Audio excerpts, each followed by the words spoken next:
Let's go. It's the Whitey Show. Whitey Show. Whitey Show. Whitey Show. Just a heads up, guys, I am under the weather, so sorry if I sound sick here, because, well, I am sick. But I really wanted to do a review of this game, and I'm excited too. So I'll admit, when they first announced this game, I wasn't really that interested. I like the movies, I like the comics, but I wasn't really sure I needed a game too. Plus, with Avengers put out by Square Enix last year, I wasn't like jumping for joy to play this. Not that I thought Avengers was awful, but the word disappointment definitely comes to mind. So when I finally got to play Guardians, I was, quite frankly, blown away. Once the thumpers are placed, we'll meet in the middle and we'll capture the monster. Together. Very well. Let's start with the fact that this game kind of shows you that you're just going to play as Star-Lord, but that's not completely true. Yes, you are in control of Star-Lord, but without the Guardians on your side, this game wouldn't be what it is. Quill and his gang have only been together for a short time in this game, but you already feel that they somehow are going to work together. The game stars Peter Quill, Rocket, Groot, Gamora, and Drax, so very similar to the first Guardians of the Galaxy movie.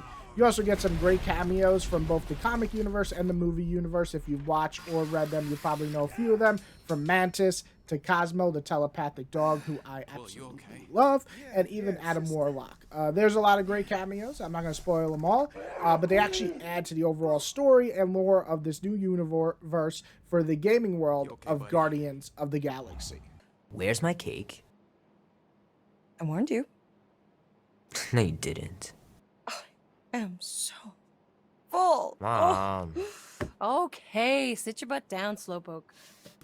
So the story starts off simple enough. The Guardians mess up, steal the wrong thing, the Nova Force picks them up, and now they have to pay a huge fine. And that sounds like the Guardians of the Galaxy all the time, right? Well, things get even messier when Lady Hellbender comes into play, and she's this hunter, and then you have the Guardians who have to deal with other stuff, personal issues, on top of, I couldn't believe they were in here, the Universal Church of Truth comes into play. And you might not know much from the movies, but if you read the comics, you know they're a pretty big deal. So for them to be in this game made my nerdiness just blow up. I was so excited to see them in here.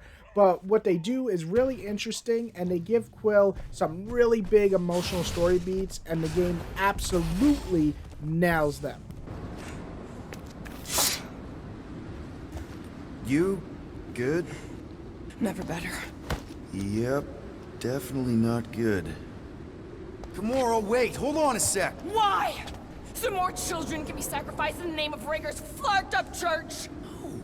Of course not, Just what, Peter? I don't know. Breathe. Every minute we waste. We don't have time to breathe. I know Raker brings back bad memories. This isn't about Thanos. It's about Nikki and what men like Raker and Thanos do to girls like her. Like me. My sister. This is very much a story about death, grief, acceptance, and family. All of this plays a key factor into the stories of the Guardians of the Galaxies, and while I do think that the themes are in both the movies and the comics, of course, I actually love them here the most, probably. I think the game really knocks it out of the park in the best way possible.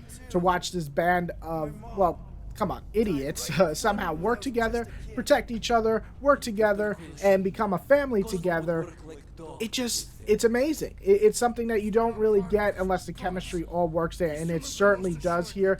And the story actually hit me pretty hard. It was probably one of the best stories I've played in video games in a long time.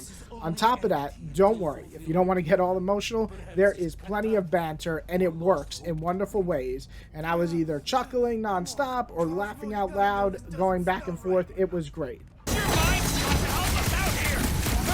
Giant robot! This is an historic battle! The last stand of nowhere! They'll be building it!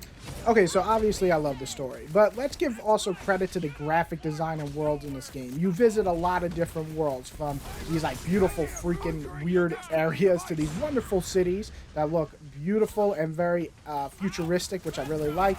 Broken down cities as well that look like in dire need of help, and that's where the Guardians come in. Big ships and even kind of like claustrophobic ships where like you feel like you're in the movie Alien. So I loved all that. The designs on the monsters are really different and weird, which I really enjoyed. I'm not a big sci-fi fan, to be honest, but I really, really like the different designs and level designs and creature designs in this game. And if you don't like the designs of the characters, that's okay, because there's a ton of costumes to go through. Also, the battle effects in this game look great for the most part, with some really flashy specials from the gang in here. There's a lot of banter going on back and forth, and it just helps make the battles more like the movies or the comics, and just very big and major in a good way.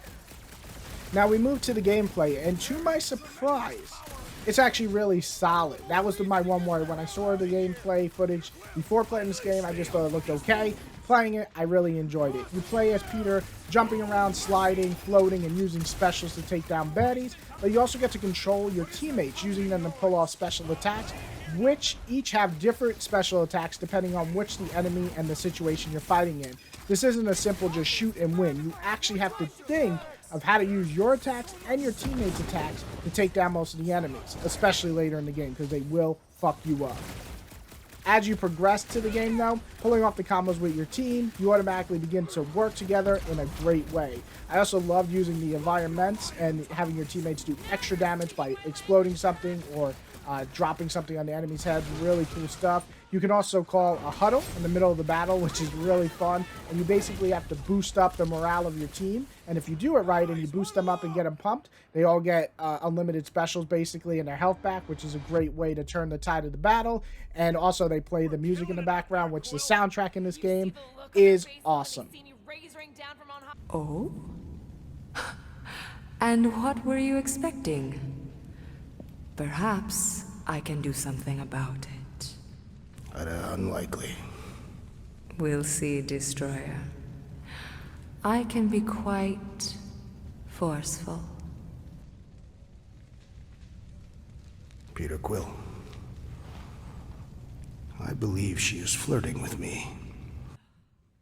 And the last great thing I want to talk about is the length and unlockables. They're both great in here. When I say we need more single-player games ranging from 8 to 16 hours, this is what I mean. And this game falls right in that section. I completed this one around 14 to 15 hour mark, and I felt very much that I got my money's worth and my time worth with this one. There's plenty of costumes too to unlock, and there's also some really fun Easter eggs, especially if you're into the comic. Is a lot of cool little nods here and there to the comics, which I loved. Well, now you're like, Whitey, you just keep praising it. Do you have no negatives? Well, I do. The biggest one would probably be the glitches. I ran into quite a few, one where I had to even reset the checkpoint a few times. Luckily, the checkpoint system is really solid and it only puts you back like a minute or two, so that was great. But the fact that I had to do that a few times was really annoying. I also think some of the animations are a bit stiff, especially when talking to your crewmates in the ship, versus the great animations that are in the cutscenes in the main story, and it's a bit jarring, the difference. So that really sucked to me, because the stories that they tell you on the ship are great, but the animations feel so stiff and almost lifeless, versus the great animations in the story cutscenes that I felt a little bit cheated. And last but not least, I feel like when you pull off your specials in this game, like the YB or whatever you're playing on, doing your finishers, I feel like it looks like Batman Arkham Asylum when you like punch the air and the enemy just like kind of wobbles to the ground. It's weird like that, especially after the amazing animations in something like Spider-Man. I definitely was hoping for better finishing animations in this game. But let me be honest here. I'm just going to sum it up right here, because I can go on forever. I loved most of this game, or really all of it, way more than I thought I would. The characters are excellent, the growth of the team is splendid, the fights are fun, the world building and graphics are stunning at times, and honestly, this is a huge surprise hit of the year for me, and one of the best games I've played the entire year. And I'm going to give this one a 9 out of 10. The most deadly woman in the galaxy just admitted she loves us.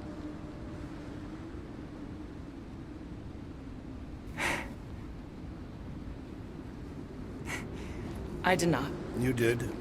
You said you were in love with us right after the part about killing your sister. I said I enjoyed your company. That is the Catathian definition of love. Like, I'll give you like